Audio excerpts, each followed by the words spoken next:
5G बहू। सुमित्रा जी का बेटा था अमित और बहू का नाम था अमृता। सुमित्रा जी की बहू की बातें सुनकर ऐसा लगता था कि जैसे वो बहुत इंटेलिजेंट है, क्योंकि उससे कभी भी कोई भी सवाल पूछो फट से जवाब दे देती थी। अरे भाई, उसके जवाब से तो गूगल भी पीछे रह जाता था। और इसलिए कम से कम सुमित्रा जी के घर में तो किसी को भी गूगल की जरूरत ही नहीं पड़ती थी। जब भी घर में कोई बात चलती, कोई कुछ भी कहता, तो अमृता फट से कह देती, ये तो मेरे साथ भी हुआ था, मुझे इसके बारे में सब मालूम है। एक दिन सुमित्रा जी अमित और अपनी बहू अमृता के साथ अमित के बुआ जी, फूफा जी यानी कि मुकेश और उर्मिला जी के यहाँ पर मिलने के लिए गए। अरे बहुत अच्छा किया अमित बेटा, इतने दिनों के बाद आए हो तुम। हाँ सुमित्रा भाभी, कभी तो आ जाया करिए अपने बच्चों को लेकर। आपकी बहू के आने से तो हमारे घर में भी रौनक आ गई है। वो क्या है ना, अमित ऑफिस के काम में बहुत बिजी रहता है, इसलिए उसे तो वक्त ही नहीं मिल पाता। अच्छा, लगता है नौकरी काफी मुश्किल है अमित की। अरे नहीं फूफा जी, ऐसी कोई बात नहीं है। आप तो जानते हैं ना प्राइवेट जॉब में कितना काम होता है। अरे कोई समझे ना समझे, मुझे तो पता है प्राइवेट नौकरी में इतना काम करना पड़ता है कि इंसान की आफत आ जाती है। लेकिन बेटा, तुमने तो कभी जॉब की ही नहीं, तुम्हें कैसे पता? अरे जॉब नहीं की तो क्या हुआ मम्मी जी, सब जानती हूँ मैं। सबसे पहले ऑफिस में जाओ, वहां पर अपनी एंट्री डालो, उसके बाद दिन भर सिस्टम पर बैठकर काम करो। चारों तरफ कैमरे लगे होते हैं, आप अपनी नजर इधर की उधर नहीं कर सकते। उसके बाद दिन भर बॉस की चिक चिक सुनो, वो अलग से। यही सब होता है, मुझे ना सब पता है। अरे बहू रानी तो काफी इंटेलिजेंट है, हर बात की खबर है इसको। थोड़ी देर बाद, अब देखिए सुमित्रा भाभी, इतने दिनों के बाद आई हैं आप, खाना खाकर ही जाना, ऐसे तो मैं आपको जाने नहीं दूंगी। वैसे बुआ जी, खाने में क्या बनाया है?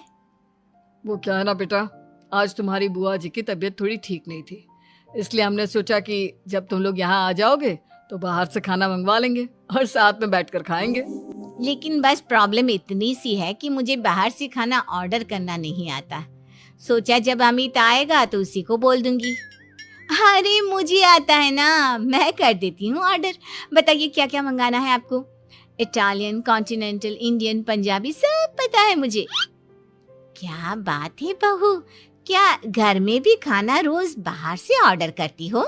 अरे नहीं बुआ जी, ऐसी कोई बात नहीं है, बस मुझे ना सब पता है। कोई बात नहीं अमृता, मैं अपने फोन से ऑर्डर कर देता हूँ। अरे क्या बात है, आजकल ऑनलाइन डिलीवरी पर कोई ऑफर नहीं चल रहा है, वरना काफी पैसे बच जाते हैं। कैसी बात करते हैं अमित, मैं कह रही हूँ ना मुझे सब पता है। मुझे एक बहुत अच्छा ऑनलाइन डिलीवरी वाला मालूम है, जहाँ पर 50% ऑफ मिल जाएगा। और आज तो वैसे भी फ्राइडे है ना, फ्राइडे को तो उस पर 50-70% ऑफर मिलता ही मिलता है। अरे क्या बात है, इसके बारे में तो मुझे पता ही नहीं था। अरे बेटा, जिस चीज के बारे में किसी को पता नहीं होता, हमारी बहू को पता होता है। एक काम कर, तू उसी को ऑर्डर करने दे। क्या बात है अमृता बेटा, तुम तो बहुत इंटेलिजेंट हो, सब कुछ जानती हो। कुछ दिनों के बाद सुमित्रा जी की कुछ सहेलियां उनसे मिलने के लिए आती हैं। अरे सुमित्रा बहन कैसी हो, बहू कैसी है तुम्हारी? अरे पूछिए मत, बहुत इंटेलिजेंट है मेरी बहू, सब कुछ जानती है। क्या बात है, बहू के आने के बाद तो औरतें दुखी हो जाती है, लेकिन तुम तो बहुत खुश लग रही हो। वो क्या है ना, मेरी बहू है ही इतनी अच्छी। अरे तो बुलाओ ना, हमारे साथ बैठेगी, बातें करेंगी तो हमें भी अच्छा लगेगा। सुमित्रा जी अमृता को बाहर बुलाती हैं और उसके बाद सब लोग बातें करने लगते हैं। क्या बताऊं, कुछ दिनों से घुटनों में इतना दर्द हो रहा है कि चला भी नहीं जाता। अब बुढ़ापे में तो ये सब चलता ही रहता है, क्या कर सकते हैं। आंटी जी, आप योगा करिए, योगा और साथ में ना काले तिल खाया करिए, आपके घुटनों का दर्द भाग जाएगा। लेकिन तुमको ये सब कैसे पता बेटा? अरे मेरे भी घुटनों में दर्द होने लगा था, मैंने योगा किया और काले तिल के साथ गुड़ मिलाकर उनके लड्डू बनाकर खाए, एकदम ठीक हो गए हैं मेरे पैर। अमृता, ये तुम क्या कह रही हो, इतनी कम उम्र में तुम्हारे